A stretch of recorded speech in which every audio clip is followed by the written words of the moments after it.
Hi everyone. In this video, I would like to talk about different types of cloud providers that we have in the market today. So we have Amazon Web Services or AWS, Microsoft Azure, Google Cloud, Alibaba Cloud, IBM Cloud, Citrix Cloud, Oracle Cloud, Salesforce, SAP, Rackspace, and the last one is VMware. If you ask me what are the top three cloud providers in the market, I would say Amazon Web Services, and the second one is Microsoft Azure, and the third one is Google Cloud Platform, GCP or Google Cloud. So these are the different types of cloud providers that we have in the market.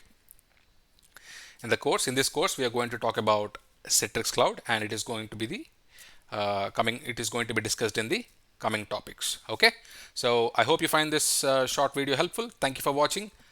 I will catch you in the next video. Bye bye.